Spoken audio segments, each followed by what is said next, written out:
Assalamu alaikum wa rahmatullahi wa barakatuh. Good evening, my colleagues, ladies and gentlemen. Today we are in continuation with the MS Update 2020 webinar, second day.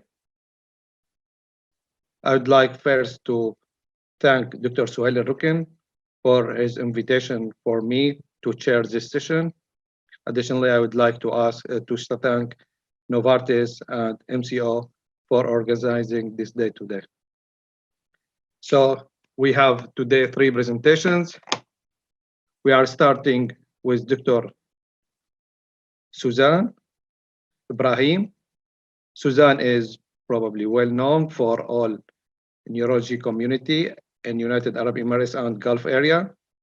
She is fellow of Royal College of Glasgow and Edinburgh, and she is consultant of neurology and associate professor of neurology at Sharjah University. She has special interest in multiple sclerosis. She is a specialist in multiple sclerosis, and she has a lot of, I think, research, and she author and co-author multiple papers and publications. Suzanne is going to talk today about fertility issues in multiple sclerosis. Please, Suzanne, it's your stage. Thank you, Dr. Shatra. So you have 25 minutes. Assalamu alaikum wa rahmatullah. I would like to thank Emins and the meeting organizers for giving me this opportunity. My talk will be on an unexplored aspect of multiple sclerosis. We will talk on fertility and is it truly an issue? I have no conflict of interest to disclose. Our talk objectives will cover impact of MS on fertility. What are the factors affecting fertility in MS? Does MS affect male fertility? And what about MS treatment and its effect on fertility? And what is the effect of fertility treatment on MS? Then we will summarize and conclude. So first we'll see MS impact on women's fertility. Many patients with MS are young women of childbearing age for whom pregnancy and the related issues is often a major concern, particularly now that we have immunomodulatory treatment that is successful and women with MS wish to lead a healthy life. The role of pregnancy in MS has been discussed for a long time and extensively, and there has been very less emphasis on the effect of MS on fertility. I found very few articles that specifically target this topic. The frequency of childlessness in MS female population might be higher than in general population, and this was suggested by a Swedish registry. This is a study we will see now. This might reflect the fact that patients with disability might choose to avoid or postpone pregnancy, mainly because of concern about taking care of their babies. And in other words, we could talk about elective nulliparity rather than an issue of lowered infertility. Some MS patients may also be concerned about the genetic risk of transmitting MS to their children. This is the Swedish study we just mentioned. It was presented as a poster at the 31st Congress of ECTRIMS in 2015 in Barcelona. The group studies around 3 million women in Sweden in 2010 between the ages of 20 and 64. Out of these, 10,000 women with MS.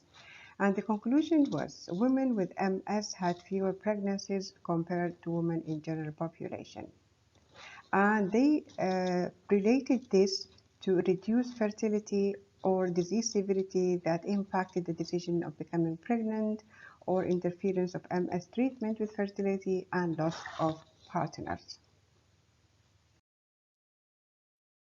Sexual competence and peculiar endocrine patterns might be relevant in terms of fertility, especially in people with MS. However, for people with medical conditions, chronic medical conditions, fertility could be impaired either by health issues, including the effect of treatment, leading to reduced ability to conceive, or by social issues such as reduced opportunity to find a partner or a decision to avoid pregnancy because of the disease itself.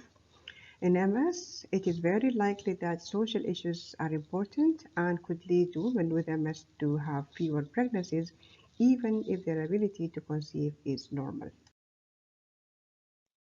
There are two terms that are interchangeably used whenever we talk about fertility. Fertility is the term that indicates the number of children that are produced or born, where fecundity means the ability to produce children. However, in common language, fertility is used to indicate the ability to become pregnant, and for the purposes of this discussion, we will use fertility in its common meaning of ability to become pregnant. And there have been some reports suggesting that the number of children that are born to women with MS is reduced, and we have other reports suggest that women with MS may have reduced ability to conceive, which means both fertility and fecundity are reduced in patients with MS.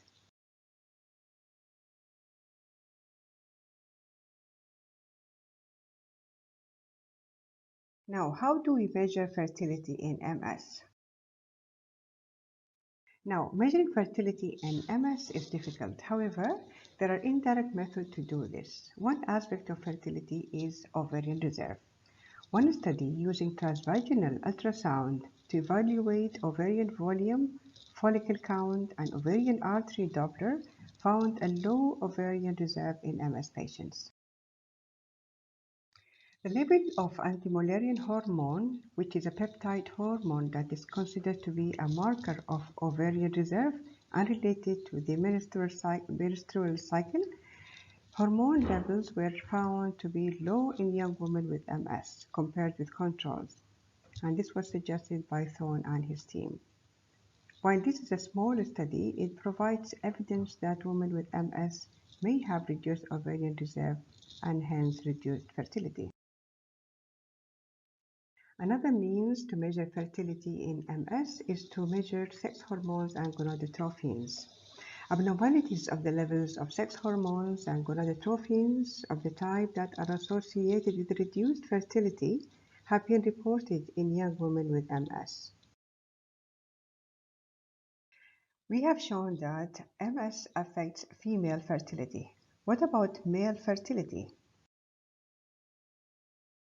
Studies showed that onset of MS in men generally occurs when their testosterone levels tend to decline, and lower levels of testosterone have shown associated with higher disability. And this might be related to the anti-inflammatory effect of testosterone, which has been shown to play a neuroprotective role in both animals and in clinical studies. A recent study showed that men with MS have lower levels of endogenous testosterone, which is a potential marker of male infertility, and it has also been suggested that men with MS have poorer semen quality. However, birth outcomes of pregnancies fathered by MS men did not differ from healthy controls. What are the factors that affect fertility? There are many factors that are thought to play a role in affecting fertility both in men and women with MS. Of these, the major factor is sexual dysfunctions, which is often not disclosed by patients with MS, although sexual dysfunction have a negative impact on the quality of lives of these people. Recent studies show a variable incidence of sexual dysfunctions reaching up to 70% of patients. Reduced libido reported in majority both men and women with MS, as well as reduction in tactile sensations in more than half of these patients. Difficulty in achieving orgasms in 58%, vaginal dryness with consequent dyspareunia reported by a good percentage of women. Whereas in men, erectile dysfunction in 80%, reduced orgasmic capacity, which is the amount of semen that produced when a male reaches orgasm, is less than what would be a normal quantity in up to 64%. And they also reported ejaculatory dysfunction, and in both sexes, bladder and bowel incontinence, Weakness, catheters, visual defects, speech disturbance, and other problems may also affect sexual activity and interfering with intimate relationships. Another factor is endocrine pattern. In men with MS, we mentioned earlier they have reduced testosterone, which may potentially affect the sperm production as well as leading to sexual incompetence more than quality of semen. The role of endocrine pattern in women with MS is reflected on the central influences on the hypothalamus and the pituitary gland, which may lead to dysfunctions of the reproductive axis, clinically appearing as menstrual irregularity and infertility. Moreover, women with MS were shown to have significantly higher FSH, follicular stimulating hormones, and LH, luteinizing hormone levels, and significantly lower estrogen levels in the early follicular phase of their menstrual cycle. High FSH levels are considered a marker of reduced ovarian reserve, and a low ovarian reserve is strongly correlated to female infertility due to poor ova quality. Other studies reported a higher incidence of hyperprolactinemia and signs and symptoms of hypergonadoandrogenism, increased levels of male hormones, testosterone, free testosterone, higher incidence of greasy skin, acne, hirsutism were noted in a fashion very similar to that occurs in people with polycystic ovary syndrome. Other factors that can affect fertility in MS is presence of endometriosis, and MS is significantly more frequent in women with pelvic endometriosis, 7 times higher prevalence than in general populations or general females, as shown in American population. Endometriosis is a frequent disease characterized by presence of ectopic endometrial tissue in the abdominal cavity, often affecting the ovary, causing ovarian endometriomas or causing adhesions in the pelvis. And although it is a benign condition, endometriosis in a chronic form can considerably impact the fertility, especially in the advanced stages, where disruption of the pelvic anatomy may take place, compromising tube function.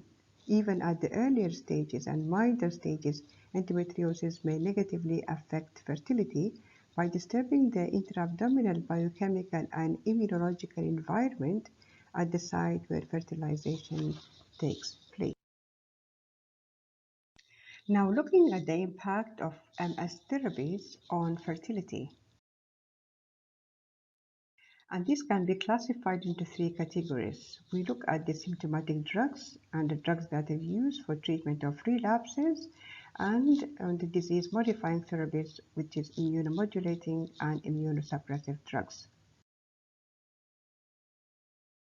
Medications used as for symptomatic relief on MS, anxiolytic drugs, benzodiazepines, and barbiturates may have a depressing effect on the sympathetic nervous system and may therefore interfere with ejaculation.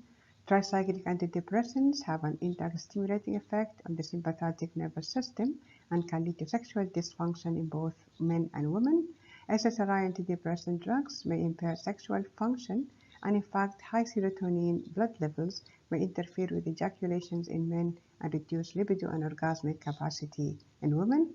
Baclofen may also cause reduction of sexual competence.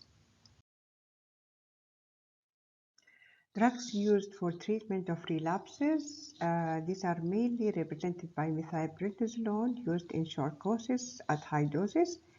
This therapy may cause transient menstrual disorders, oligomenorrhea, and the use of steroids prior to pregnancy does not seem to adversely impact fertility.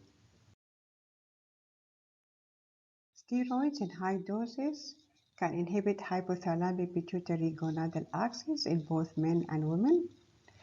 Beta interferon causes alterations of ovarian reserve, but no sperm alterations. Glatiramer acetate lead to decrease of ovarian surface and number of antral follicles.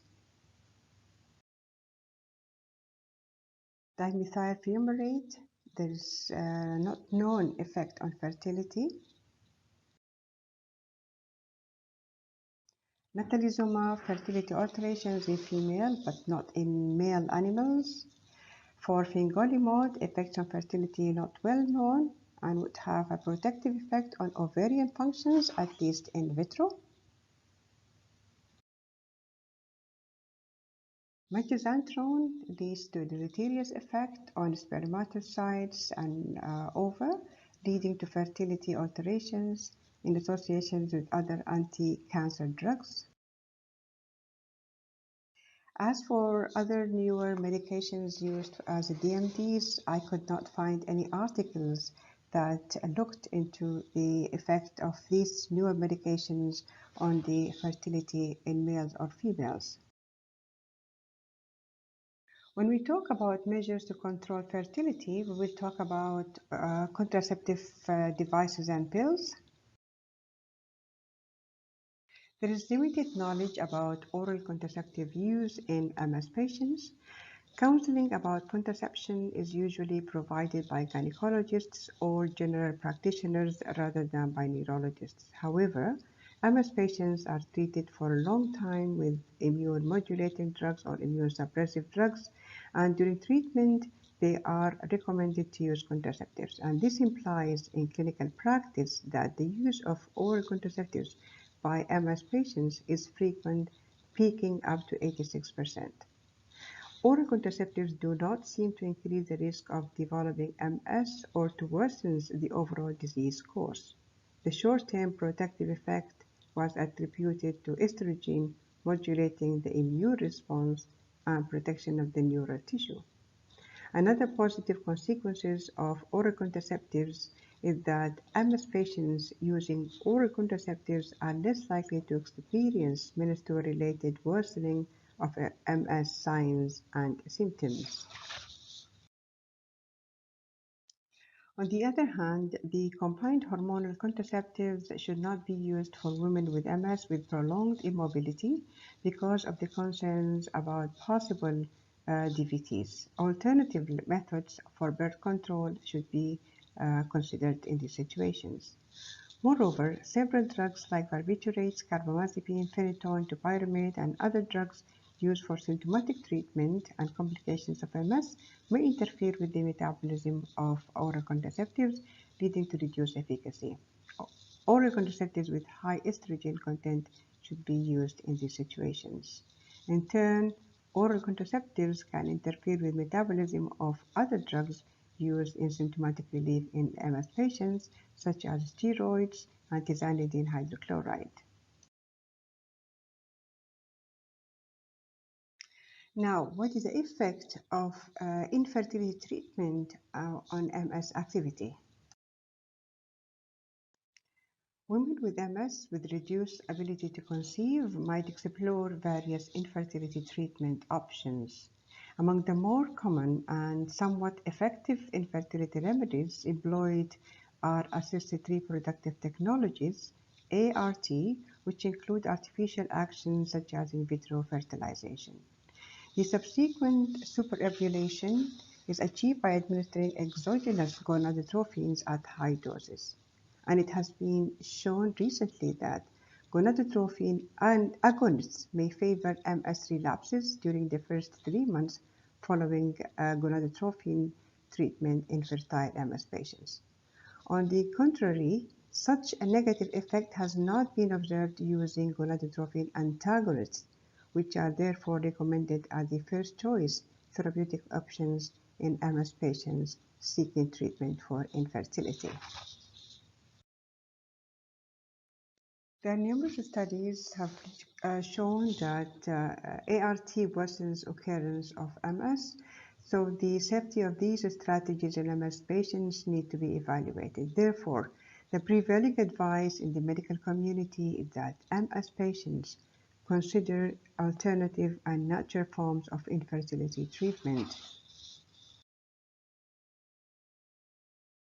There are many unanswered questions with regard to assisted reproductive technologies. It's not known how many women with MS needing fertility treatment are within the total number seeking pregnancy, how many women with MS do not respond at all to ovarian stimulation, and if ovarian stimulation is safe in MS patients is not known, and if there is any relationship between the severity of the neurological symptoms and fertility. Therefore, a whole multidisciplinary approach is needed to collect meaningful data on unmet questions such as fertility potential and ART safety in MS patients, to educate and empower women with knowledge about fertility and to ultimately give patients the top quality care they deserve. Moreover, fertility of males with MS, a topic less discussed, can also be evaluated within the same centers. So to conclude my talk,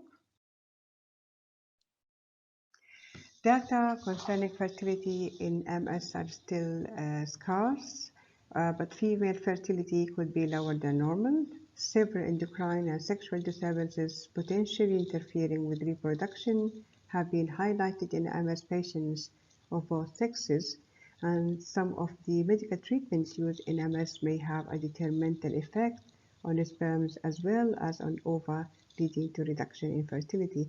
However, there is no known effect of the newer medications used for treatment as modifying therapy in MS patients. The current status of reproductive technology provides useful tools for the treatment of patients complaining of infertility. The safety of these strategies in MS patients need to be evaluated. With that, I would like to thank you for your attention. Thank you very much, Suzanne, for this very informative and difficult, in fact, topic. It was very nice. It is very fruitful. I expect a lot of questions that you will get for this very nice presentation. Our next speaker is today Dr. Islam Shusha. Dr. Islam is Assistant Professor of Neurology and Consultant of Neuroimmunology at McMaster University in Canada. He is a fellow in multiple sclerosis, and he carries another fellowship in neuromyelitis optica spectrum disorders. He's board certified, Saudi board certified, and Bahraini board certified in neurology. I think he will probably be a regular visitor to our community of neurology at the United Arab Emirates. Hopefully we'll see him very frequent. His topic today will be about highlights about Extremes 2020. Dr. Islam, please, it's your stage. Yes, hi, Dr. Shakra. Thank you very much for your kind introduction. And it's my pleasure today to be along with this elite group. I'm starting sharing my slides, just confirm back if it's there. Okay, perfect. It's very unfortunate that we are not meeting physically due to the COVID. However, I think the virtual meetings might be convenient for a lot of people. I see the number exceeding 600, which it's more than people that attended some of the sessions in the MS and the ECTRIMS of this year. So these are my disclosures. There are not a lot of topics had been disclosed this year in the ECTRIMS due to the COVID. However, I thought that we might highlight a couple of the studies or the initial studies that they presented, so we can learn from our clinical practice, daily practice, or we can get some ideas or new informations. The first thing that I will start with is the prodrome for MS from the Helen Trumlett in British Columbia. And the prodrome itself, it's not a new term for the neurology disease. It had been described previously in the Alzheimer's disease as an example, for the non-motor symptoms for Parkinson's disease as well. But for multiple sclerosis, they screen more than 6,000 MS patients and they match it with the controls through the codes of the symptoms like fatigue, anemia, pain, sleep disorders. And what they found over 5 years prior to the first demyelinating event, that those four pillars or those four symptoms were very highly suggestive of a prodrome of MS compared to the controls of more than 30,000 health controller. As an examples, for the sleep itself, there were more than 3 folds for odds ratio compared to the health controls. And for fatigue, it was almost the same. Anemia was 1.5 fold higher than for people that developed MS for 5 years before the first demyelinating to the health control. And what was more interesting, that anemia was higher in males compared to females, which they have MS, and was more than 100% for males that they got MS compared to males in the healthy control that they didn't get. And the last one was the pain, with the different types of pain, including the trigeminal neuralgia, fibromyalgia. It was 2 folds with the odds ratio compared to the health population. The second topic is it's an INROADS study. It's the abbreviation for Investigational Research of a Study of ADS. And ADS 5102, it's an extended release form of amantadine. It's a known medication that used for Parkinson. It's FDA approved, used for the levodopa induced dyskinesia. And as well as we use the regular form of it sometimes for fatigue for MS patients. But this medication have been studied now in the INROADS to work as a medication to help the walking and the impairment of the gait for MS patients. The difference between the extended release form and the normal form, as you see from the pharmacokinetic profile here, is that it's a night dose, so it's slowly released through the body and maintain the plateau till the morning and starts to fades off. It's not like the amantadine, so we avoid the side effects all over the night and all over the day at the same time. It's a 3-arm study including the placebo and the small dose and the higher dose. And they included people up to EDSS of 6.5, as well as up to age of 70. And using prior amantadine or even famotidine was not one of the exclusion criteria. However, you need to be stable in the medication at least for 1 month. So the goal for the medication or the target, the primary point is that increasing of 20% in walking speed with the T25 feet a step all over 12 weeks after the screening placebo. So as you see from this diagram that it was the higher dose showed statistically significant compared to the placebo, but was not the situation with the small dose. For side effects, the profile didn't differ from the regular amantadine dosage. However, that with higher percentage, which is expected for the dry mouth, the insomnia, the hallucination, and the constipation. What's very interesting in that study that even they did a subgroup analysis, they compared people that they were on famotidine and they add the amantadine comparing to those they were start only the amantadine, and there was no any statistically significance between both groups. This means adding it to the famotidine is not really useful. Maybe it will harm the patient, adding more side effects. So I'm not sure if you know this doctor. He's a neuro-ophthalmologist. This is Dr.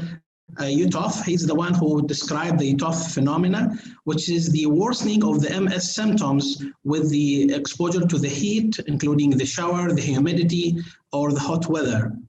Couple of years ago, there is a study had been published using the aspirin as an effective pre-treatment for exercise for MS patients. So it was a double-blinded study. And we know that exercise is very important for MS patients, even to compete the fatigue. And this is very surprising for a lot of MS patients when they come and complain of fatigue. And then we tell them that exercise is the most effective modality to compete the fatigue, and it fits every patient according to his capability. However, they face an issue with the exercise that their body temperature got higher, and at the same time, they suffer from the Uthoff phenomena, getting worsening of some of the MS symptoms. So adding the aspirin itself showed a statistically significant lowering the body temperature and at the same time increase the time to get exhaustion if we take the aspirin an hour before the exercise and then they do the exercise that it fits them. So what is the ASPIRE? ASPIRE is a double-blinded study, 3 arms, that they will add the acetaminophen besides the aspirin and placebo. And it would be the same. They will measure the time to exhaustion besides the increasing in body temperature, and their target to reach 60 candidates. So far, they have 36, and they are doing very well in the initial results. One of the interesting things I found is the paramagnetic REM lesion in the multiple sclerosis. Last year in German Neurology, they published the relationship between the paramagnetic REM lesion and the disability with MS. And they found MS patients that they have 4 or more paramagnetic REM lesions, they showed higher disability and cognitive decline, even if they are young in their age. This study, which they released the initial results in ECTRIMS of this year, studies that if this REM lesion, and maybe I can introduce a little about it. If you can see it, it is on a special sequence in the MRI called the SWI, susceptibility weighted images, or the T2 star. And this sequence is very famous to detect the hemosiderin for the chronic hemorrhages and examples. So this lesion, it shows that an isotense on the SWI surrounded by hypotense area is called the REM, the RIM. So they studied this lesion, if this how's the sensitivity and specificity for MS to differentiating from the other demyelinating diseases. And it showed that sensitivity of this lesion, the paramagnetic lesions or the PRLs, 52%, they were available, they were in 52% compared to 7% for non-MS lesion diseases like HIV, like the sarcoid, the SUSAC, and the HTLV and tropical spastic paraparesis, which raising the specificity for that up to 93%. Another lesions, which is the perivenular or the central vein sign, they looked at also in the MS population in this study compared to the non-MS demyelinating diseases, and they found that for the perivenular lesions in 96% in MS populations compared to the 4% to the whole panel of the disease, including the, and if you can see from this diagram, that NMOS disorder having some of the perivenular lesions and the SUSAC. For the PRLs, SUSAC was the only disease that was showed high prominence in the numbers compared to the others, but it didn't reach the same as the multiple sclerosis. Combining both together, and this is very important even in the dissemination in space criteria, McDonald's, the 2017. So adding both together in the last diagram on the right side, you can see MS itself with the combined together more than 40% of perivenular lesions plus the paramagnetic REM lesions, they contribute with specificity to more than 8%. Compared to the others, they didn't reach that specificity.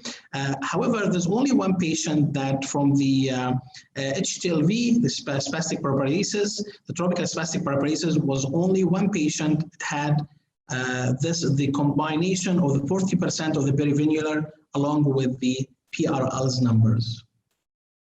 So to conclude with that is that those lesions, besides that it is associated with disability, and 4 lesions or more can lead to more disability, more cognitive decline even in a young age, this can be another modality or another step that help us in differentiating the MS from the other demyelinating disease. Maybe people that you know, like last year, there was a poster or initial results for a study that they extended the dosing of the natalizumab from every 4 weeks up to 6 weeks, and there was no any difference in the clinical activity. This year, this poster had been from an Italian group. They focused more on the radiological activity and divided two groups, either with the standard and intermittent dosing or the extended intermittent dosing with median of 6 weeks, and the standard with median of 4.5 weeks. And from this results, comparing the 6 and the 12 month, after the 2 years of natalizumab infusions, there was no any statistically significance for radiological activity between both groups. And this is reassuring results that besides the clinical activity, we can move forward and we don't have that much concerns about the radiological activity in natalizumab groups with the extended dosing, especially nowadays with the COVID time. Patients, they might have faced difficulty if we're going to a lockdown or the number of cases are picking up. So we need to move the patients maybe 6 weeks, maybe not exceeding 8 weeks, 7 weeks, or 8 weeks as maximum. This would be comfortable for them. Moving to the side effects, to the hematological side effects of the medications, lymphopenia, and maybe this is a very interesting poster, and I would like to hear also from my colleagues their experience about that. So we know that lymphopenia is one of the side effects for dimethyl fumarate with the Tecfidera and the fingolimod, the gilenia. However, both of them have different mechanism of actions, and reaching to a stage 4 or grade 4 of lymphopenia for fingolimod, it's not really worrying us. However, if we reach this with the dimethyl fumarate, now we start to have some panicking at nights and thinking more about this patient. So for this group, for the dimethyl fumarate, for more than 470 patients, only 27% of them, they had lower lymphocyte count, less than 0.5, like a stage 3. 15 of those, they had only for less than 6 months. And among those 15, after one month, they just repeat the labs. After 1 month, it backs more than, it backs to grade 2. But for the 12 that they had lower lymphocyte count, less than 0.5 for more than 6 months, they divided those 12 between people that they continued on the dimethyl fumarate for a couple of months to notice if there is any difference, or they continued on a reduced dose for the dimethyl fumarate, or they stopped it completely and switched to alternative medication. Those who continued on a reduced dose on the dimethyl fumarate, and I think this is a tip that some of the neurologists that they do it with the fingolimod, that they do alternative dosing for a month or a couple of weeks, and once the lymphocytes start to pick up, so then we move to the regular dose. However, this doesn't seem to working with the dimethyl fumarate. For the other group, for the fingolimod, it was 169 patients, and they had 16 patients, which 6 among them, after 1 month, the lymphocytes back to more than 0.2. However, the remaining 10, when they continued on a reduced dose, the lymphocytes didn't pick up, and this was like around 6 numbers. 3 of them, they moved to another alternatives medications, and just 1 had stopped the fingolimod. So the time that, and I think this is a very important point, the time that the lymphocytes can pick up either with the dimethyl fumarate or with the fingolimod, it was around 90 days, around mean of 90 days for the dimethyl, for the fingolimod, and more than 115 days as a mean for the dimethyl fumarate. So it seems it takes longer time for the dimethyl fumarate compared with the fingolimod. However, some of those patients, they kept the authors, they kept those patients that they stayed longer with low lymphocytes. They kept them on injectables till the lymphocytes start to pick up. And I think this is maybe one of the ways that the neurologists can overcome the rebound phenomena, especially with the fingolimod more than dimethyl fumarate. And maybe alternatively, some of the neurologists, they give monthly steroid till the lymphocytes start to pick up, just to avoid any rebound phenomena. However, I have a couple of patients that their lymphocytes remains low, maybe 0.3 or 0.4 with the dimethyl fumarate, and they didn't have any disease activity for a year. However, the lymphocytes didn't pick up. So I left them with no medications, just follow them up clinically, radiologically, and they remain disease-free up to a year for now. Another hematological problem with the cladribine, and we know cladribine can cause lymphopenia. However, from the pivotal trial that we have, the Clarity and the Clarity Extension, the percentage was more than the numbers we are having here. It reached maybe 40% with the Clarity cladribine dosage compared to the placebo and the cladribine, and also for the Clarity Extension. For this group, we have around 236 patients, and we compared they followed up the absolute lymphocyte count at month 3 after the cladribine and at month 7. And if you can see here that the majority of them, they had grade 1 and grade 2 lymphopenia, which means grade 1, it's lower than the lower normal for the lymphocytes, grade 2 from 0.8 to 0.5, grade 3 from 0.5 to 2, and grade 4 if it's less than 0.2. They didn't have in this study any grade 4 for the first 3 months. However, they had only one patient in each grade, which is around 0.5% at month 7. So with the total of this, the total number of these patients, it was very surprising for me that they didn't delay any of the dosing for patients for the second cycle due to grade 4 lymphopenia. However, as we mentioned that there were like only 2 patients with grade 3 or grade 4, so there was not a lot of patients with the initial dosage. However, they didn't have any grade 4 lymphopenia at month 15, and at month 24 they had only 11%, which is 1 patient out of the 9. And none of the patients and those that have grade 3 or grade 4 had an infections. The infections, they were all in the majority of grade 1 and grade 2, and it didn't differ from the pivotal trials. They had some of the pneumonia, tooth abscess, VZV reinfection or infection, or candidiasis. Another interesting part or hematological abnormalities with the medications is the neutropenia with the ocrelizumab. And we know that there was not a lot of reported cases, especially with the pivotal trial with the neutrophils. However, there were, in the real practice, there were 2 maybe cases reported with the neutropenia with the ocrelizumab. This poster, they presented a case series of 3 patients.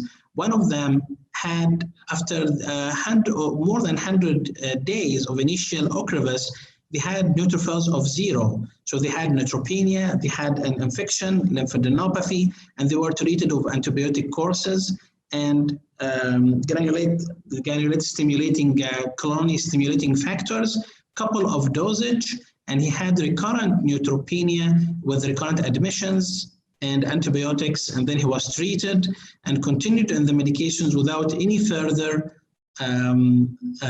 neutropenic attacks. Another patient that also he had this starting around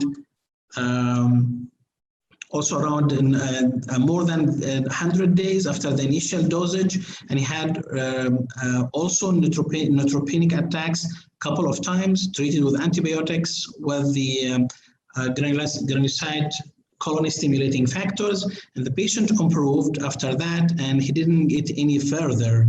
And he showed disease stability clinically and radiologically. The third patient, he had the same with a lot of disease activity, and he moved after being treating to the hematological autological stem cells. Neutralizing antibodies indication for medication failure.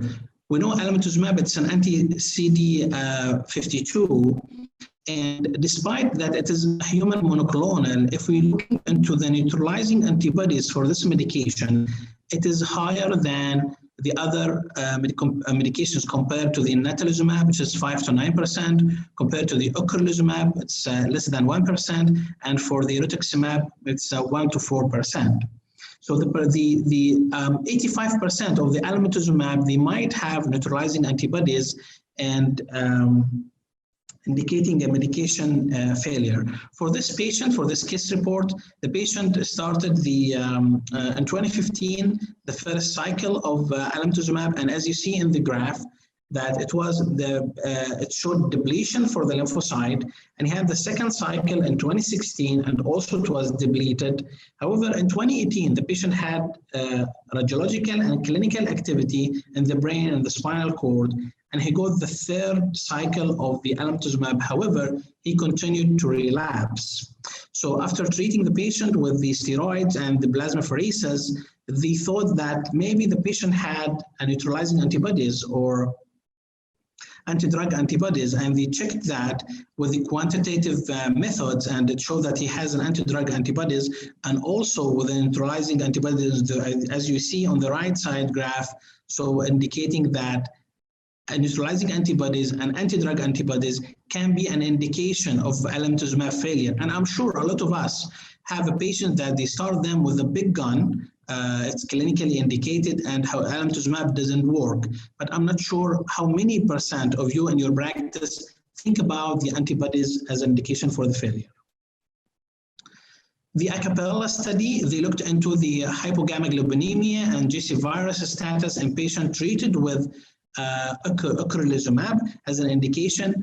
In the pivotal trial, all those patients that they have low level of IgG, they excluded from the study. And we don't know exactly what is the effect of the Ocrevus or anti-CD20 on the GC virus. We feel safe to start the patients if they have a GC virus on the BCL depletion, that it might not causing PML like the other medications. However, it's not guaranteed if the patient had previous medications and high GC virus.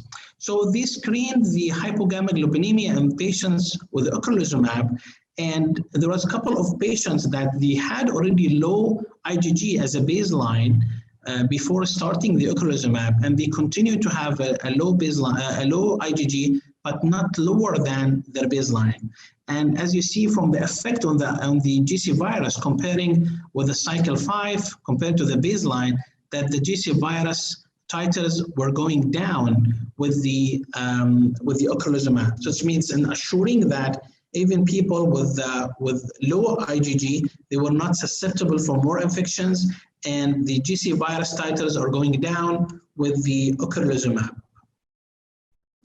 Ofatumumab, which came approved this year for the relapsing remitting multiple sclerosis, it is sub-Q anti-CD20, joining the anti-CD20 group for treatment of multiple sclerosis. Maybe this is more convenient as sub-Q for the administrative.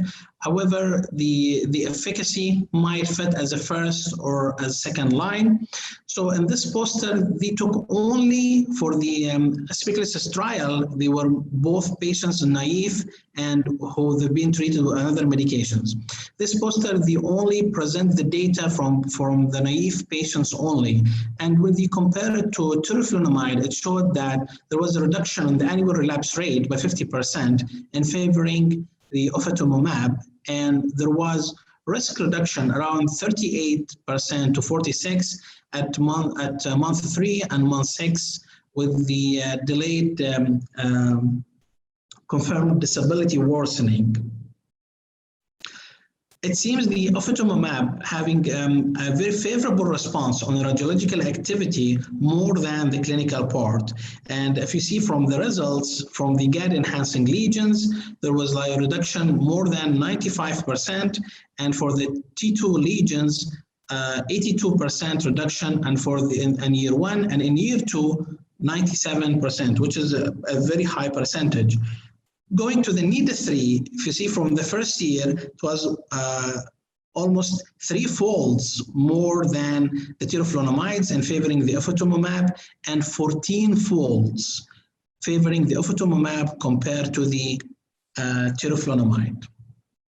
Side effects were comparable on both groups. However, if you can notice here, alopecia, and this was very interesting, alopecia were as a side effects for ifetumumab, although it is 5% compared to the flunomide, but was very interesting finding because the other anti-CD20s, including the rituximab, and even the rituximab had been used in a couple of the dermatological autoimmune disorders with alopecia and was successful. They didn't have any alopecia side effects, neither for the ocrelizumab. So this is very interesting side effects.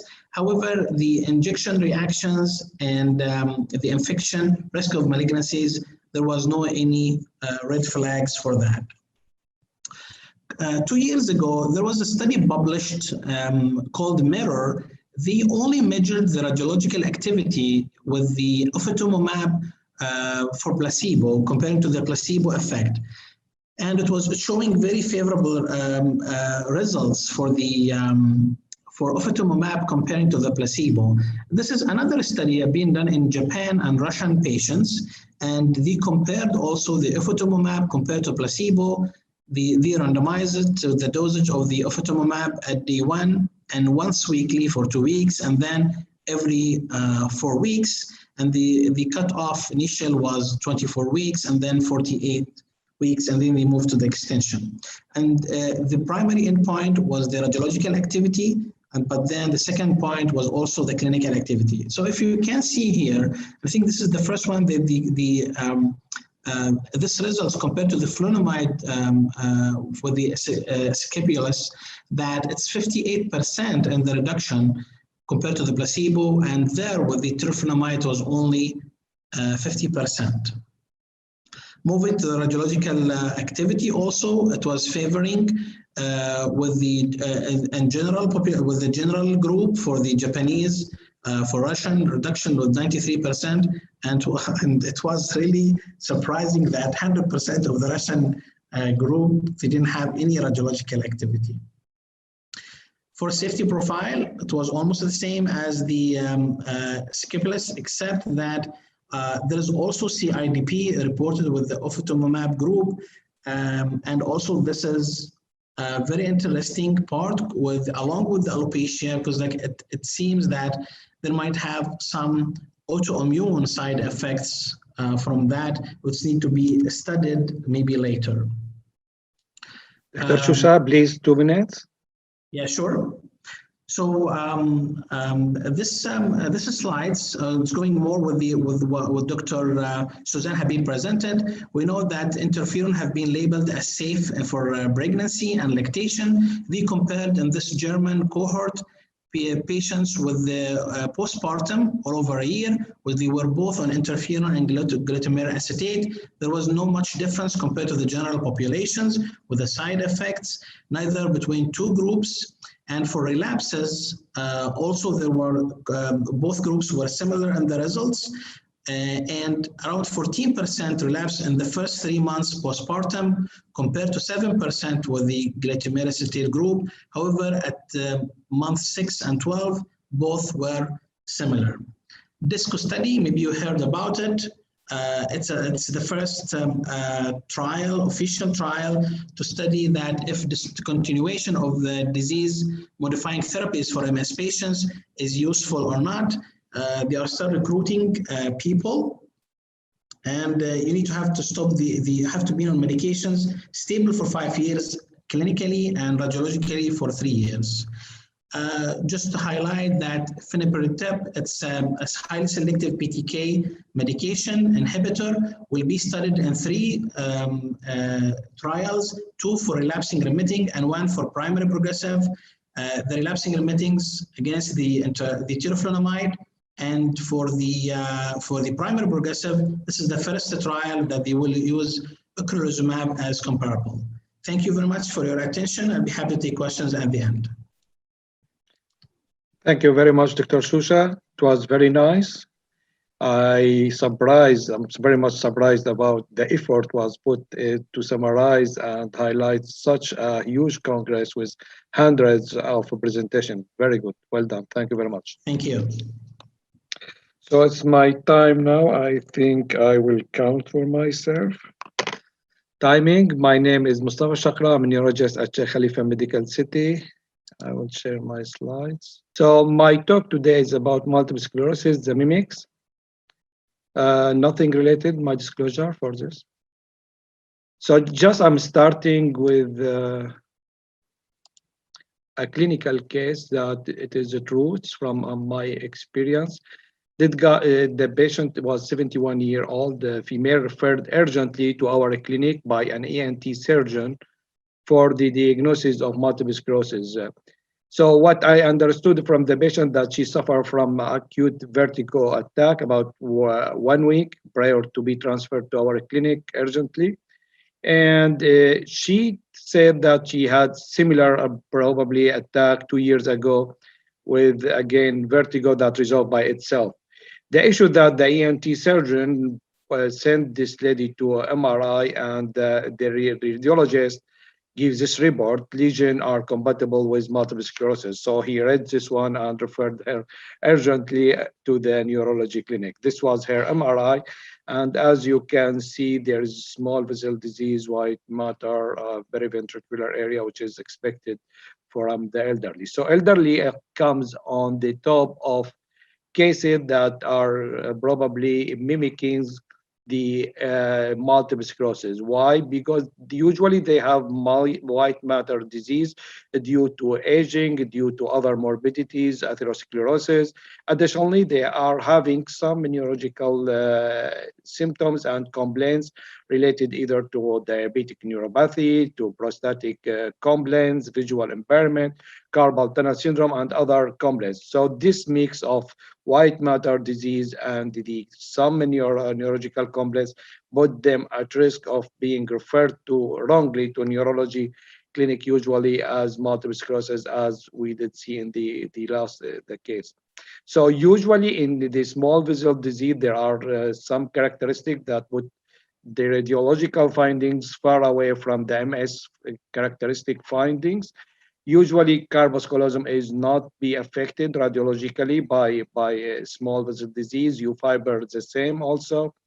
Either infratentorial and the areas of infratentorial and spinal cord are hardly be affected by small vessel disease of elderly. Also, we don't find the black holes. And usually what we find the lacunar infarction or this white matter, small white matter infarction.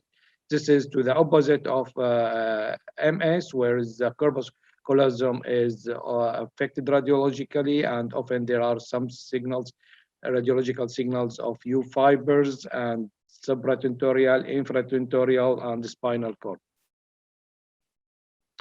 So when it comes to MS, regardless of the criteria we are using, the old one of 60s or the new one of last 2017, the fundamentals of this criteria are still dissemination in time and space, and there is no better explanation account for the symptom. This is always existing. There is no better explanation. So what are the better explanations? This is the list of that usually used to give other explanation for the neurological symptoms and radiological signs.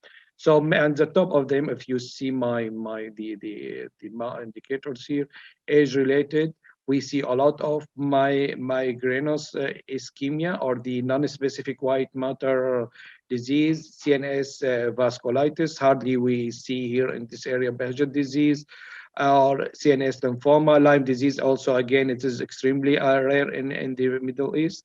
Cadocel and sarcoidosis, CNS lupus. Anyway, from my experience, this comes either the migraine or age-related on the top of the other explanation, possible other explanation for the radiological findings and neurological symptoms. This is from one of the textbook that looked at this problem of mimics. They found that the most common reason for falsely attributing patient symptoms to multiple sclerosis is faulty interpretation of the magnetic resonance imaging. This is the same in our case that I presented. It was 71-year-old, came with vertigo, similar history before, and again, because of the false interpretation of the magnetic reason patient was referred to unrelated service.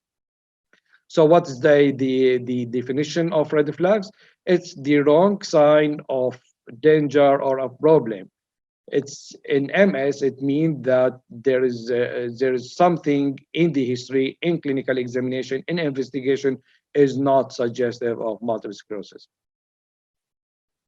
So there are a lot of red flags. There are consensus that was published in 2006, published 70 plus red flags. But this is when we are looking at the history and the clinical examination. Whenever we have a normal neurological examination, this might be a red flag. Sorry. This might be a red flag for diagnosis. Hardly to find a patient with multiple sclerosis with normal neurological examination. Yani at minimal, you find some hyperreflexia, some signs of upper motor neuron disease, something like that.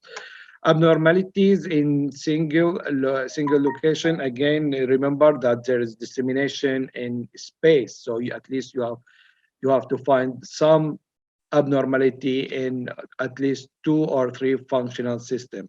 Progressive from the onset, we have to think about degenerative disorders, onset either in early childhood or over the age of 50. Again, this is red flag. You have to seek more to find more information, dig more in the diagnosis. Also, if there is some psychiatric presentation, some systemic symptoms, fever, skin rash, arthritis, something like this. If there prominent family history, although there's some clusters in the multiple families for multiple sclerosis, but still, if there is strong family history, we have to think about different disorders. If there is the more gray matter symptoms, especially if dementia, seizures, aphasia, amnesia from early beginning.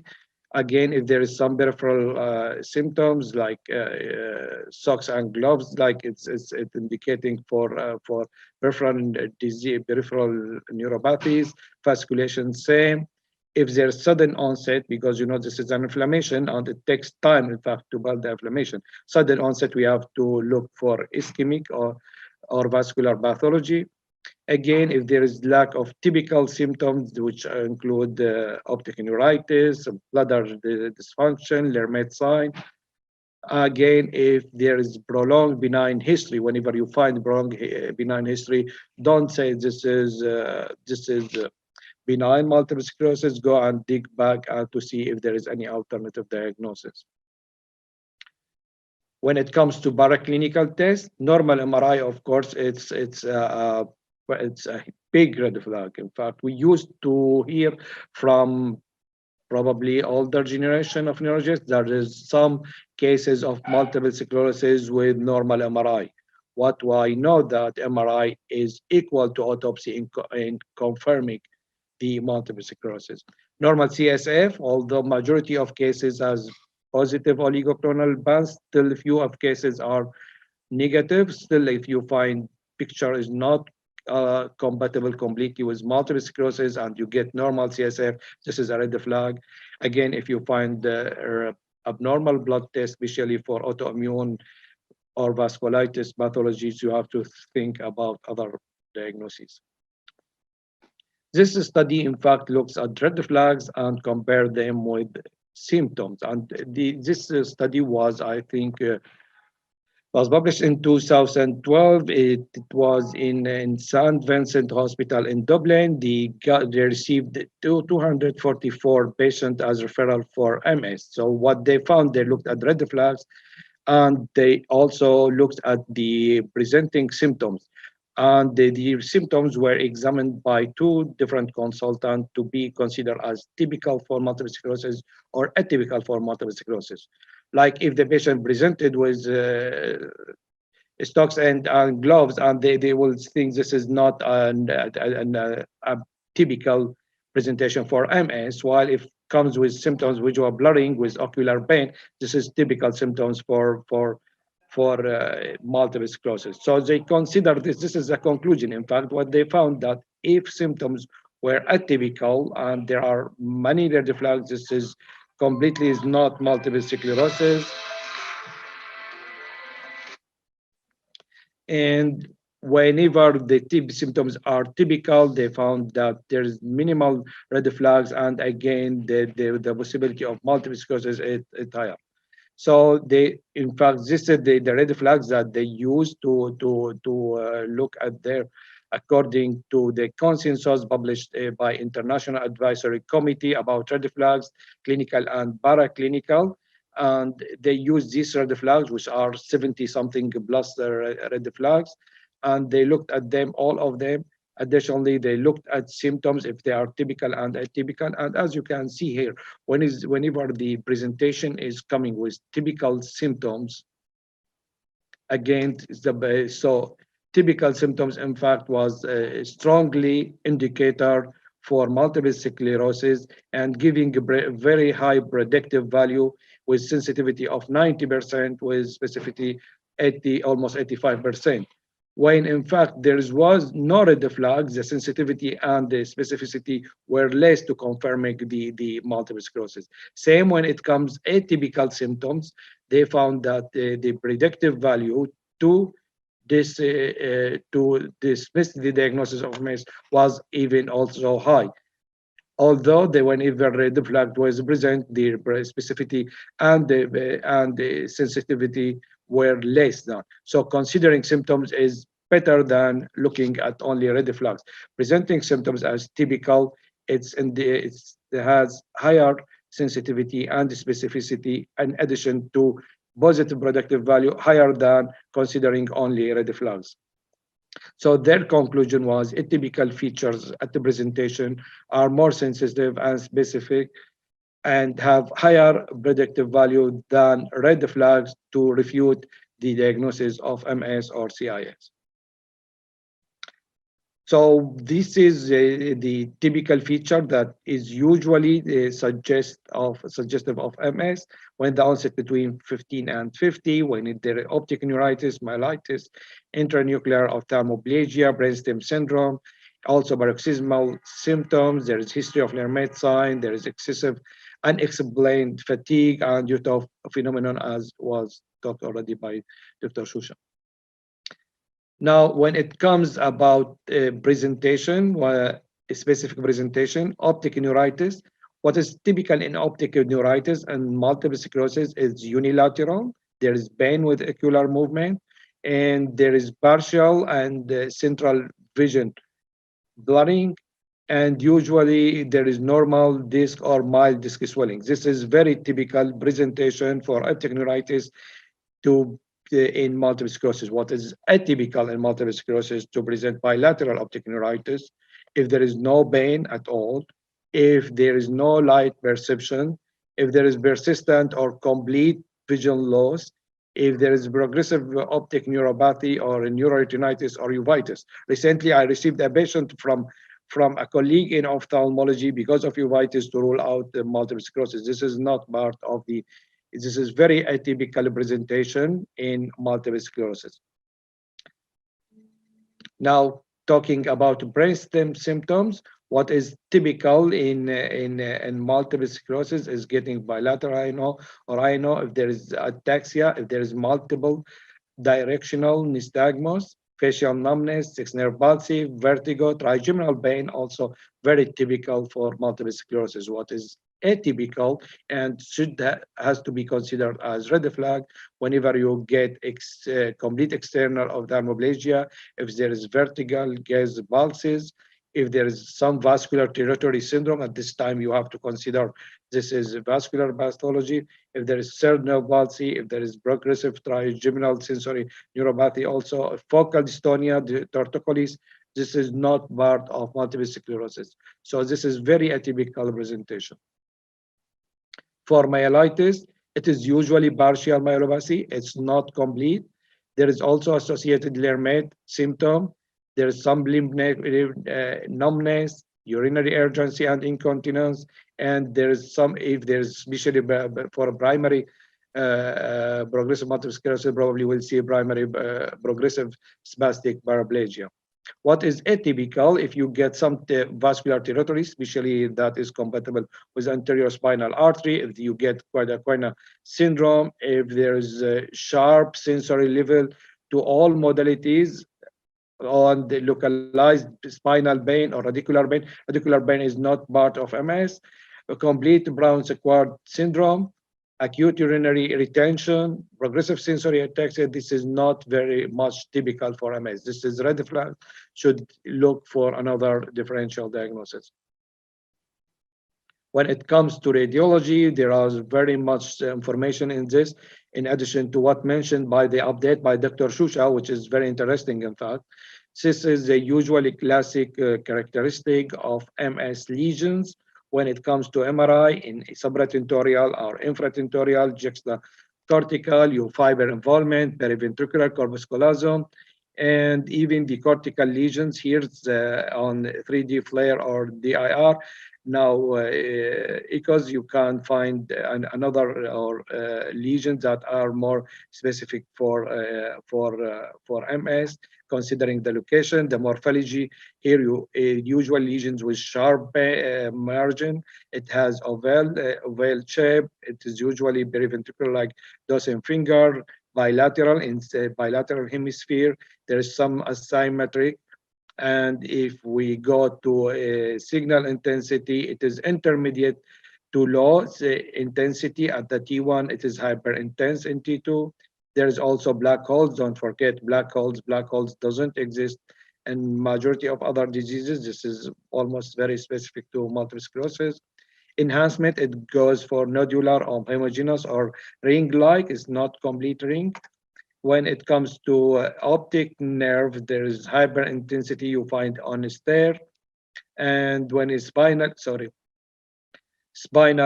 also when it comes for spinal cord, again, it is short segment. This is in contradictory to neuromyelitis optica. This is an example of multiple lesions that are compatible with multiple sclerosis and different gradients, as you can see in T1, T2 with enhancement and multiple locations.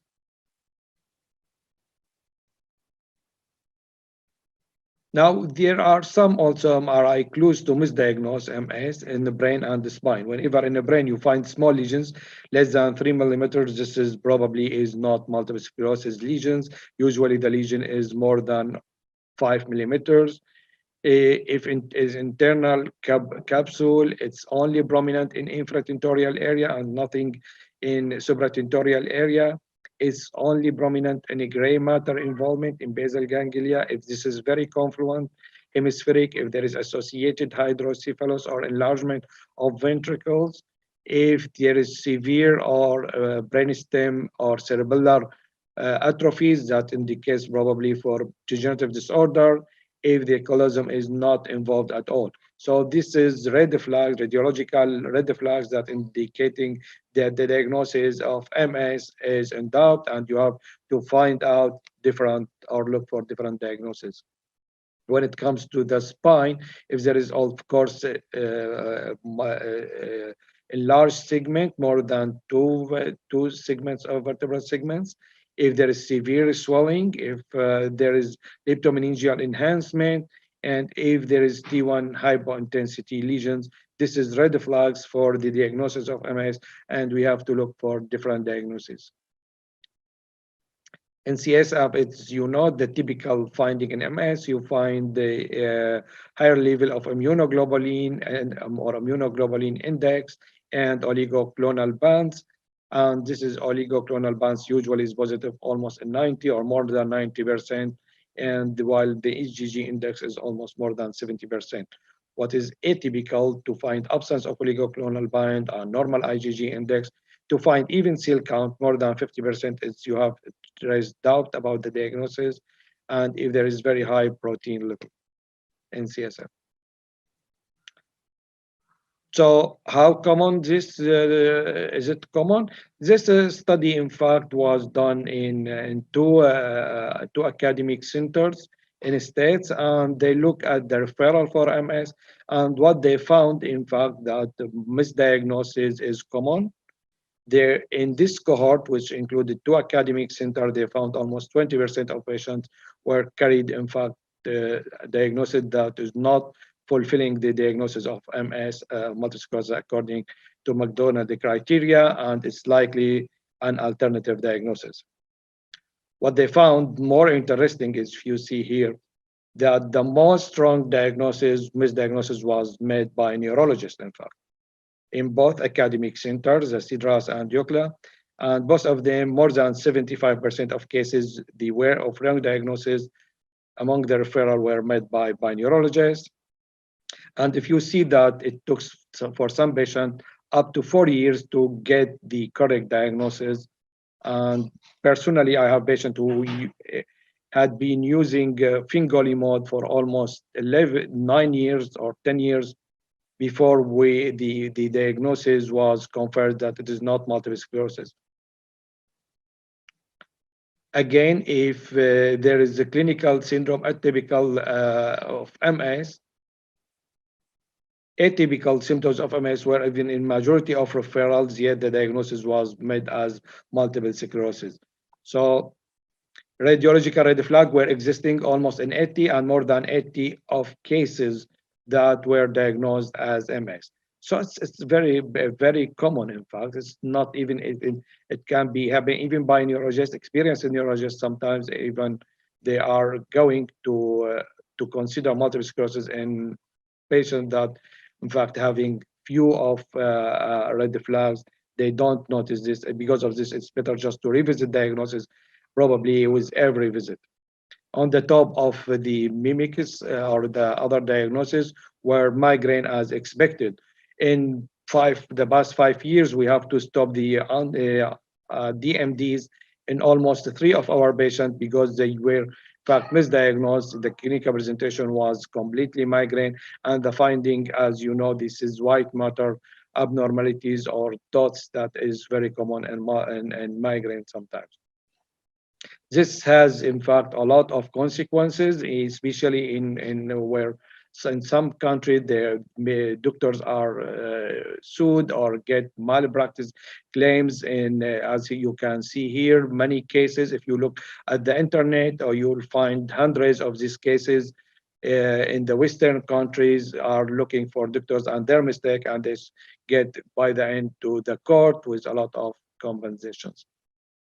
Now, this is from our region, from the Middle East, the Security Group and the EUB, and they looked, in fact, about alternative diagnosis in patients referred to specialized centers, one in the Kuwait and the other one in EUB in Lebanon.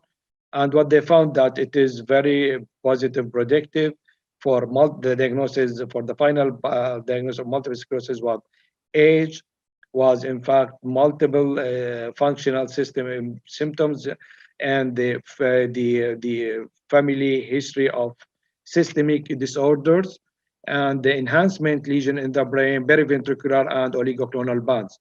What in fact was against the diagnosis, in fact, was the family history of MS doesn't in fact support the diagnosis of MS. It is negative predictive factor for diagnosis of MS. And the other one was presenting with only sensory symptoms. So is there a way to prevent the misdiagnosis? I think we get, if we go and follow carefully the diagnostic criteria and in patients with specific, especially clinical syndromes, and it gave with very hard, you have to find objective, in fact, neurological findings in a clinical exam. So this is, in fact, the most probably important way to protect or prevent the misdiagnosis. Avoid the depending on imaging only, especially if you have a clinical, very atypical clinical presentation.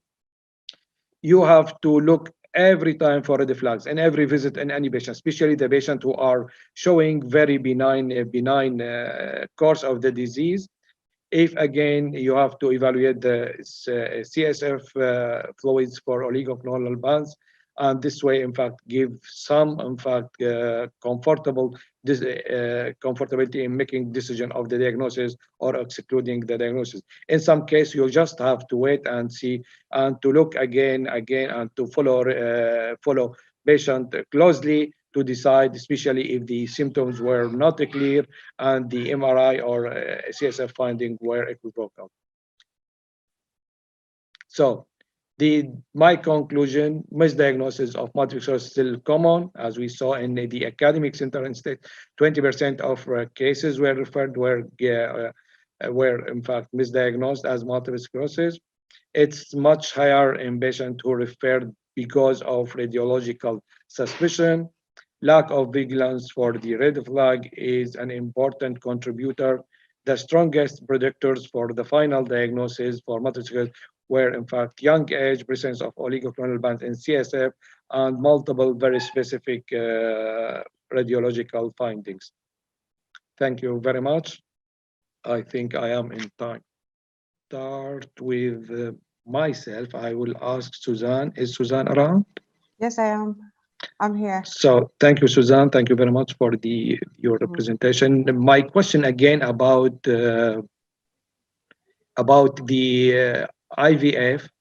We are getting referrals every for many patients about the prior to IVF, and we don't know exactly if there is different types of this type of pregnancy. I don't know in the words induction as multiple different type of hormones used.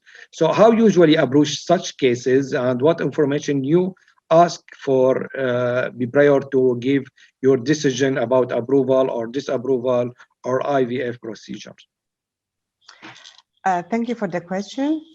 First of all, before a lady goes for any kind of induction, I have to make sure that her disease course is stabilized.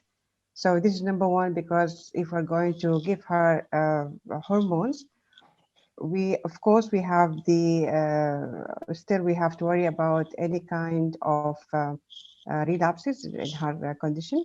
So if she's disease stabilized, that would be fine. Of course, we have to consider what type of medication she is on. I mean, for the disease-modifying therapy. As for the procedure itself, it has been decided, of course, by her gynecologist. And what we know that I'm not quite sure, I'm not quite aware about different types of IVF that's being used. But as I mentioned, that using gonadotropin agonists give deleterious effect, while using antagonists can be safer and can be used. This is advice I should give to gynecologists if they're undergoing hormone induction or IVF. Okay, thank you very much. Another question now. The question by Dr. Nawal, she said, is sexual competence the important reason for infertility? Yes, actually, dry orgasm or dry ejaculation, I think her question was specifically in males. So dry orgasm or dry ejaculation was reported in more than 70% of men with MS.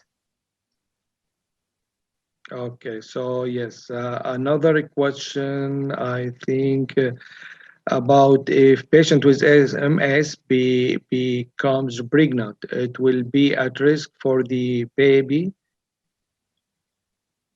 and the mother. Is if MS is a risk for mother and pregnant mother and baby.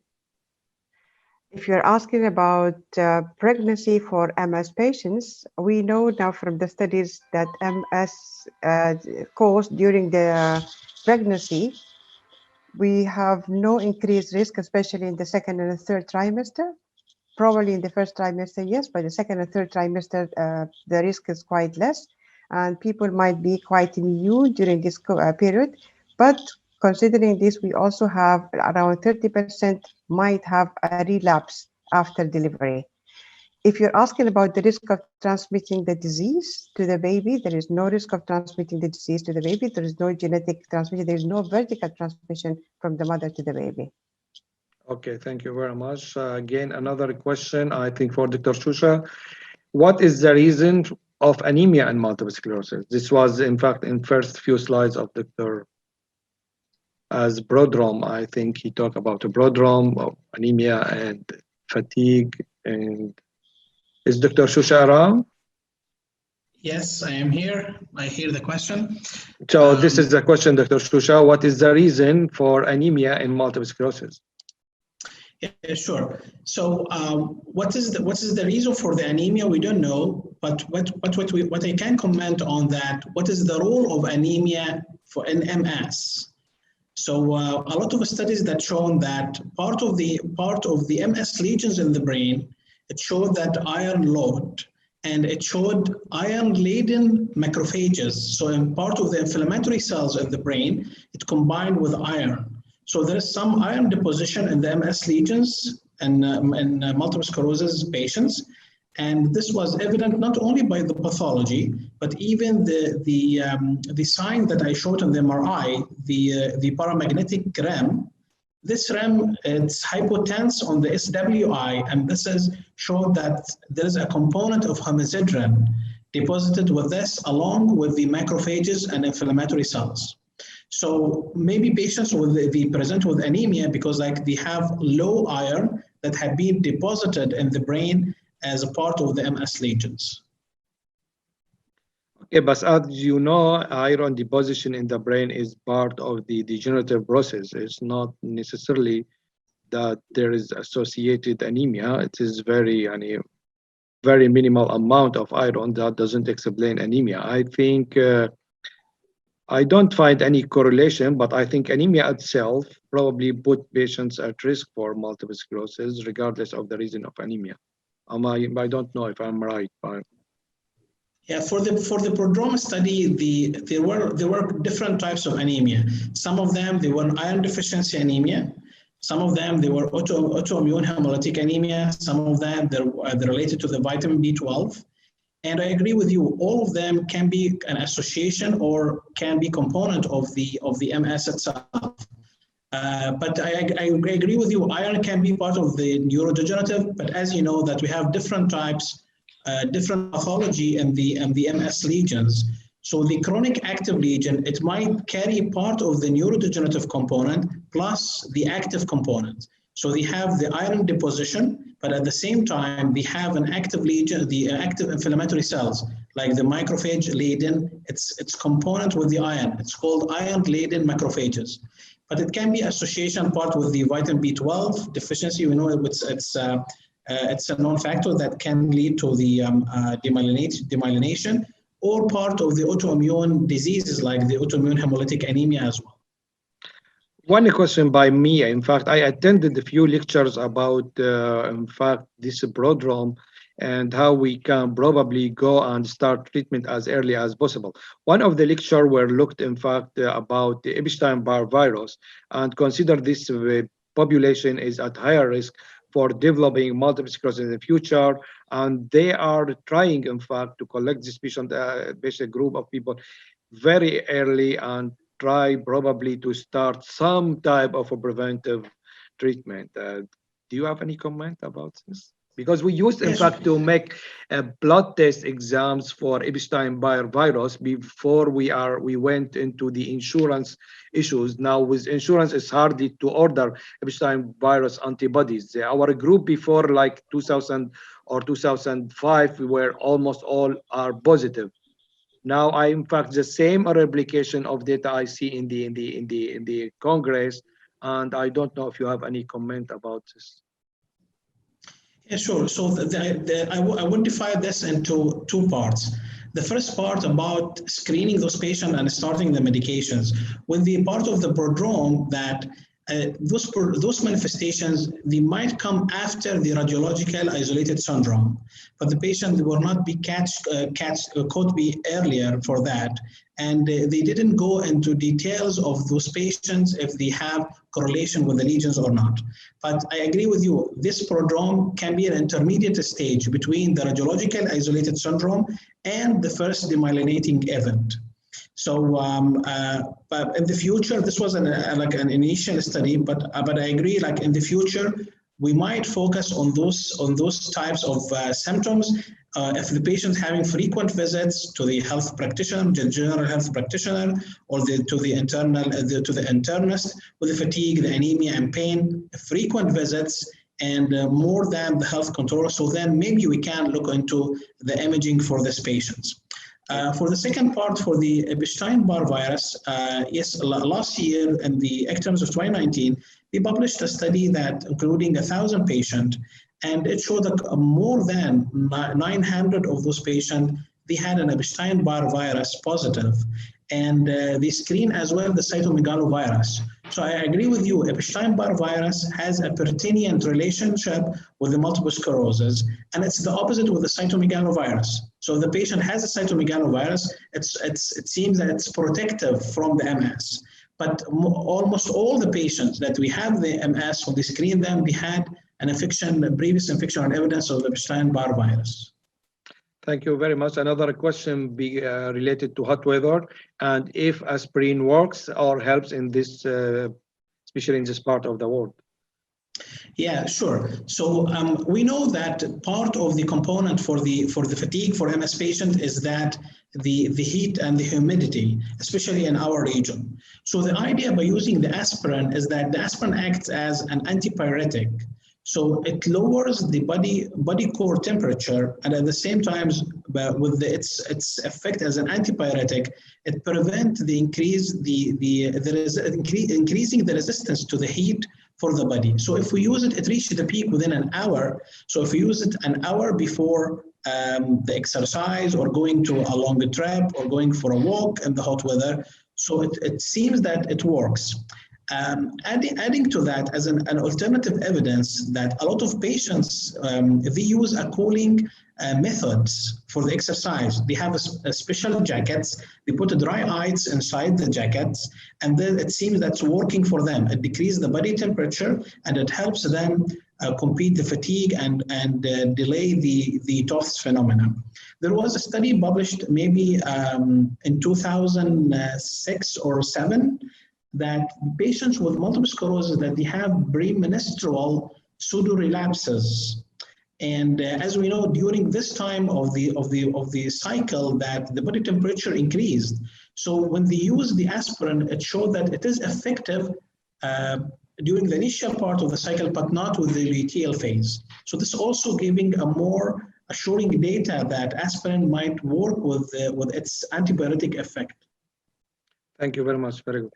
So one question for me, is there any coexistence of multiple sclerosis with psychiatric disorders? There are, in fact, coexistence between multiple sclerosis and psychiatric disorders. We ran a study in our institute a few years ago about psychiatric feature or psychiatric disorders among our group of multiple sclerosis. We found that there's almost like a good percentage of patients are having either a depression or in fact an anxiety disorders. And we have one in our group who had psychosis, in fact. So it might be coexisting. Again, the population of MS people probably as other population, they will have probably similar, they have similar exposure to get the diseases, psychiatric disease. But in our group, I think probably multiple sclerosis as a chronic disease put some, as other chronic diseases can probably increase the possibility of getting especially depression disorders. This was very prominent in our group of patients. The disease, now question for Dr. Suzanne about vulvodynia, if it is considered as part of MS. Dr. Suzanne? Yeah, yes, sorry, I don't know.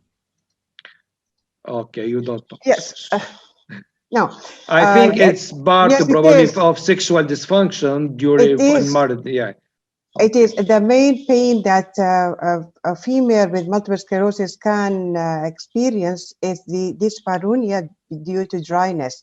But vulvodynia is also reported in patients with MS. But of course, it should not be like if the lady got vulvodynia, that means it could be MS. But if she has MS, that could be related to her disease. Okay, other question. What is the best? I think this is anonymous attendant. Okay, what is the best drug of choice for MS? I think the best drug is the drug that control the relapses and radiological findings and doesn't cause any disability with very minimal adverse events. Do you have any other opinions? What is the Dr. question? Shusha, what is the best drug of choice for multiple sclerosis? Well, there's no best drug that we can't like choose one medication. I agree with you. It depends on the patient profile. We choose depends on the relapses, the patient fertility, social status, the job, the radiological imaging, how the disability is. Sometimes we choose a small gun and it works very well. Sometimes we choose a big gun, but it didn't do the job. So Exactly. I agree. It depends on the patient profile. Sure. Yeah. Okay. So again, another question. This is pain of vulva again and diagnosis of MS by exclusion. Can you read, Suzanne, the question from your side, as this is pain of vulva in the diagnosis by exclusion, but I did not in fact understand. I did not find that it was highlighted about differential diagnosis of MS. Can you get can you read these? Actually, I think I read the question. She's asking if we can put it as a differential for MS. This is what I mentioned. If the lady has MS and she had a vulvar pain or that a vulvodynia, that could be related to MS. But if a patient presented and she's not known to have MS as vulvodynia, I cannot say this is could be MS because it's not a common presentation of multiple sclerosis, definitely. Okay, so another question about how often optic symptoms are associated with multiple sclerosis. I think optic neuritis is one of the classic presentation for multiple sclerosis. It is probably one of the most common presentation or typical presentation for multiple sclerosis. With getting the typical findings of unilateral with pain and other characteristics. So the question again, in ENT practice, a lot of patients are suffering from migraine-like symptoms, and may multiple sclerosis like symptoms may be multiple sclerosis. So I think this is for me probably. In fact, migraine comes on the top of mimics for the mimickers, top of the mimickers for multiple sclerosis. In my practice for the past few years, we stopped the treatment in at least 3 patients, and recently there was a patient referred to my clinic again. She has typical migraine and she has very much typical MS. In fact, findings with even enhancement. So it represents, in fact, radiologically isolated syndrome, and we are following now this condition. So migraine itself, the pain, the migraine itself is not typical symptom of multiple sclerosis. Considering non-typical symptoms, it has high sensitivity and specificity to exclude or the diagnosis of multiple sclerosis, if only migraine or headache. And what is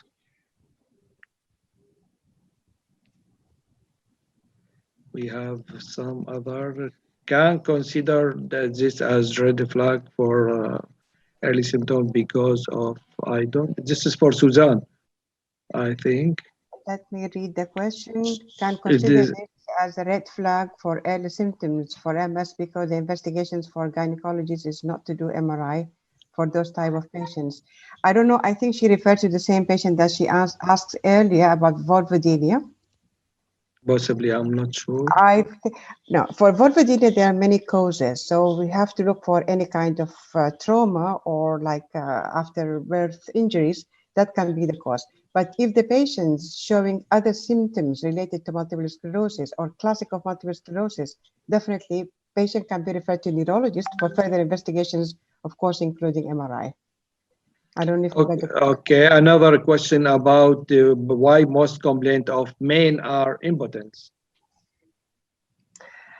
Impotence in male, because we said this is if you're referring to infertility because of erectile dysfunction, ejaculatory problems. This is the cause for impotence in male in MS. But if you're talking in general, I cannot answer this question, I think. Okay, I see. So another question about typical prevalence of MS in the Middle East. I can answer this question. In fact. Now a few years ago we ran a prevalence and incidence study among Emirati in the Abu Dhabi, and what we found, in fact, the prevalence was 57 or around 57 or around 60 per 100,000 of population, which is almost equal to the prevalence in the south of Europe, like in Greece or some other areas. It is common. Now in the Middle East, it is far different.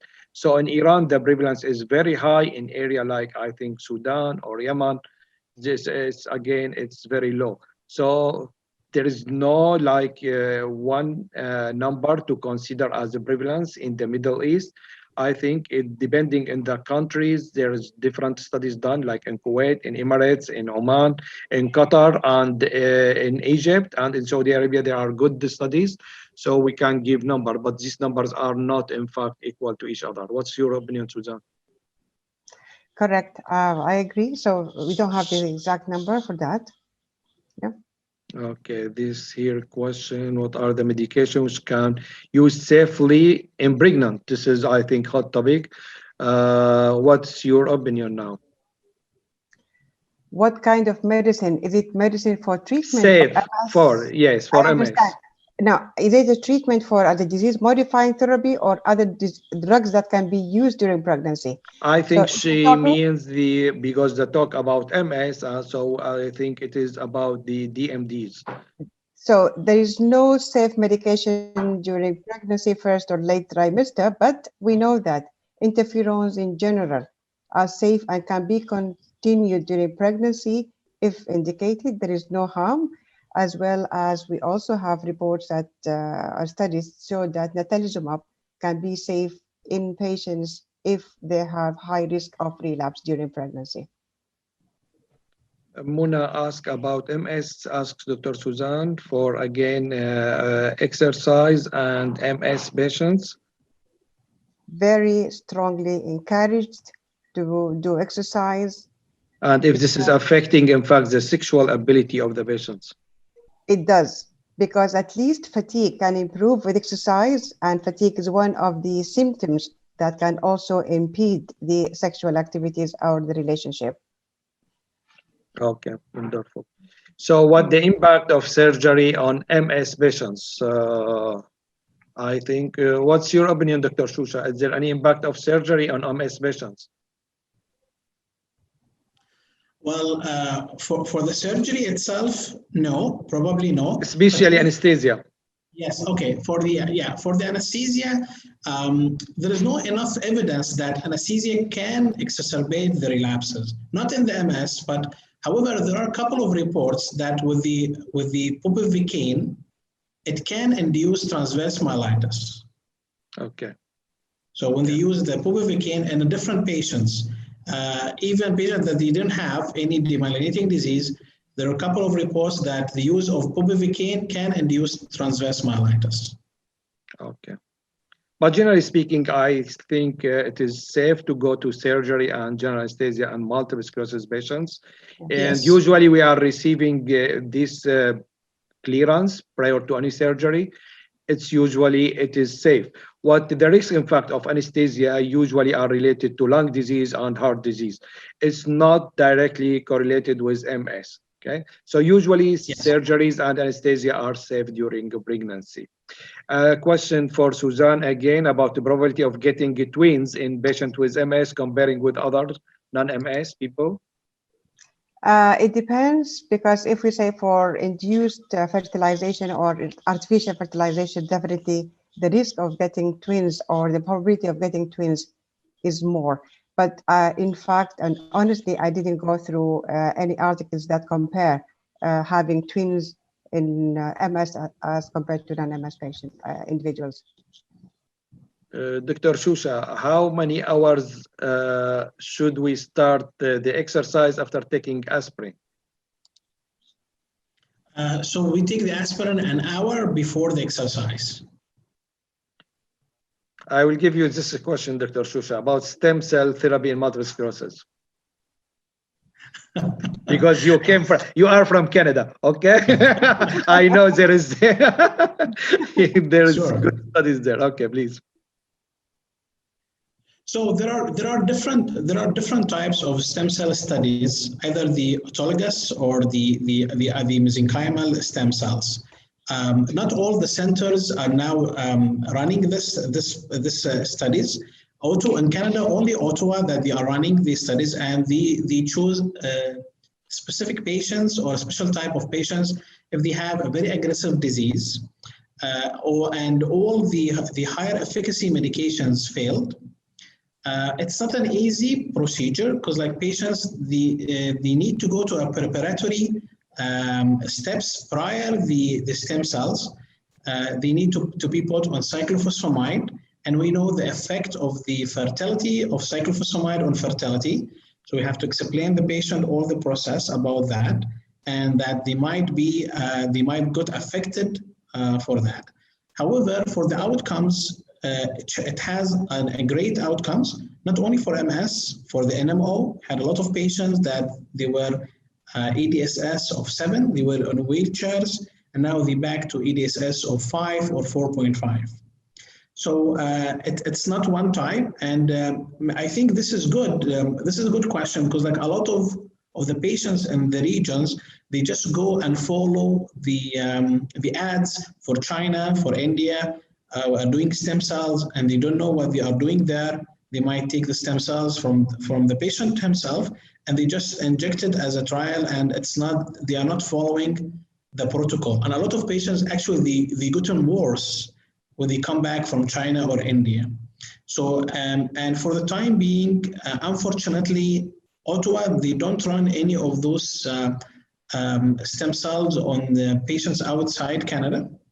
But I think they might consider this in the future. Thank you very much. I think the only country that give approval for stem cell transplantation is Scotland. Unfortunately, there is no stem cell center in Scotland, so they have to send patients somewhere. Okay, now the question I think here for me about unilateral trigeminal pain, is it typical or atypical form? It is typical form. It is relatively common among patients with multiple sclerosis to suffer from unilateral trigeminal pain. Can ischemic attack of sudden loss of vision and return within half an hour is considered as early red flag of MS? Certainly. Usually the attack of MS is an inflammatory attack. It takes time to give the complete symptoms or syndrome. It doesn't happen like ischemic attacks all of a sudden in the same second. No, it takes time to develop. So the multiple sclerosis is an inflammatory process, need inflammation to build and give symptoms, while the ischemic, in fact, attacks are related to sudden hypoperfusion, sudden onset of focal motor or focal neurological deficit due to hypoperfusion or blockade of perfusion of the blood. And so this is yes here. Are there any medication that cause, okay, this is for Suzanne, any medication that we are using in MS can give a baby abnormality or teratogenicity for the baby? Many medications used as disease-modifying therapy or immunosuppressive can cause teratogenicity in MS with different degrees. But usually we ask women who intend to get pregnant, she has to stop her medication before getting pregnant at least 2 months. And it's variable for different types of agents. As we mentioned, that there are only 2 medicines that can be used safely during pregnancy, and this is namely interferons and Copaxone, glatiramer acetate, that are not teratogenic, and they are safe and can be used during pregnancy. Otherwise, we can consider them all can cause some degree of I think litigation. even they are probably considering the symptomatic therapies that we are using sometimes in Definitely, okay. definitely, yes. Yeah. Okay, there is a question now for I think okay. There is a question about fingolimod stopping after 7 years of being relapse free. Dr. Shusha, do you Sure. stop fingolimod after being relapse free for 7 years? So we can tackle this from different points or from multi-points. First of all, how old is the patient? Is the patient in his 50s? So then, and it had been stable for 7 years, but now the patient in her 50s. So then I would be worried more about the infection rather than the disease, because we know the disease fades out after the age of 50. So the patient had been stable for 7 years, but she's over 50, and she doesn't have any progressive disability.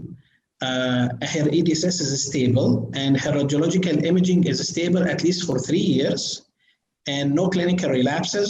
So then I might phase her out with this medication precautiously, considering the risk of infection more than the risk of the disease, because we know with the fingolimod after the age of 50, so it's a risk for the PML.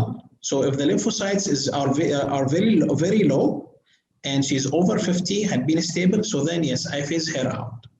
But if the patient is young and she's stable for 7 years and lymphocytes is accepted, so I don't see any reasons to stop the medication. Okay, thank you. Any opinion, Dr. Suzanne? I would agree with Dr. Shusha, what he has mentioned, yes. Do you consider 7 years is enough to stop the medication in a young person? It depends. It depends on how the course of the disease was behaving during the 7 years. But definitely, if the patient reach a stage that there is no relapses and there is no indication of progression, I would consider stopping the course of the drugs. Okay. There is question about best diet for patient with multiple sclerosis and paraplegia. I doubt there is any diet even related to MS.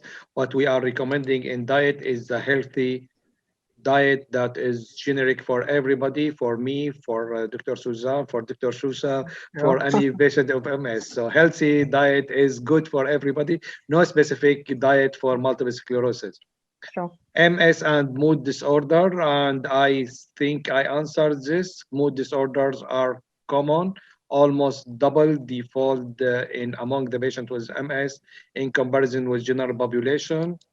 Vitamin D deficiency is a main predisposing factor in the Middle East. Is it right, Dr. Suzanne? Yes, it is. Not specific in the Middle East, but in general, the recent studies have shown that multiple deficiency of vitamin D, one of the main risk factors for getting MS. Okay, is it the same in Canada, Dr. Shusha? Yes, absolutely. And actually, it was surprising that we have low vitamin D in our region, despite that the sun is all the time is there all the time. But I think because of the prolonged working hours, we get out of house like in the early morning, maybe 6:30, and then we get out back to home. It's already the sunset time, so we don't get enough exposure. Myself, I take the 50,000 tablet once weekly. Okay. Yeah. There is a question for Dr. Shusha about bubi vaccine producing neuritis. I don't know about this. Maybe the bupivacaine, the anesthetic. Bupivacaine, yes, bupivacaine. Sorry, inducing bupivacaine. The question about the anesthesia. Oh yeah, no, it's not inducing neuritis. There are a couple of reports that the intrathecal bupivacaine induced transverse myelitis. Yes. Not optic neuritis. It had been reported even for orthopedic operations. Patients when they had the bupivacaine, and two patients actually in two different reports, when they had the bupivacaine as an intrathecal, A couple of days later, they developed weakness and they thought it's related to the procedure, but then they found that the patient had transverse myelitis. In NMO patients, a couple of the reports, when they have the bupivacaine as an aesthetic material, they have a big relapse after that. Wonderful. I think this is very known even among population outside of normal population. Some types of even lumbar or lumbar anesthesia can cause transverse myelitis, and there was many studies looking at the possible mechanism of pathogenesis in these cases. So I think it is a rare complication, and it is not only among a population of multiple sclerosis, even it's among general population. I agree with you. Okay. There is a question about exercise during relapse. Dr. Suzanne? Again, I say recommended, very much recommended, because relapse can be a weakness, and so weakness can be improved only by exercise. Okay, do you recommend exercising during relapse? Yes, yes, Okay. yes. Okay. Of course, they should not overdo it, because we don't need to increase the body heat, but Yes, exercise certainly. is recommended. Yeah.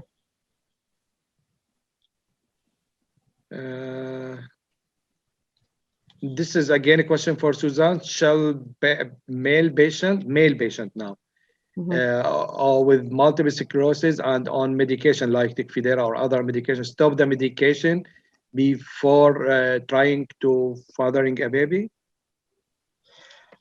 For male patients, it's not indicated that they should stop their medications, because we know that semen does not transmit what we say, the medicine, the drugs does not transfer to semen. But if we're talking about females, we're talking about women, because they can have their medicine through the placenta to the babies. So for the male patients, for Tecfidera or other medicines, no need to stop the medicine. Okay, other question about collagen supplements to MS patient. Anyone has? I don't have any information about collagen supplements and to MS patient. I think this is probably supplements. It can be used in MS patient and other. It doesn't have. I don't expect it has any bad effect on MS. I don't know about Dr. Shusha and Dr. Suzanne. It doesn't. They can use it safely. Yeah. Okay. Unless it is a filler. Oh, it is a No, even for filler, it's no harm. Now, there are a couple of reports that filler can induce the autoimmune and the autoimmune process and activate the demyelination. So Botox is fine, but for the fillers, it can induce the autoimmune system. Okay. Okay. This is very, very new information. And that's new to me. Oh, yeah. Okay.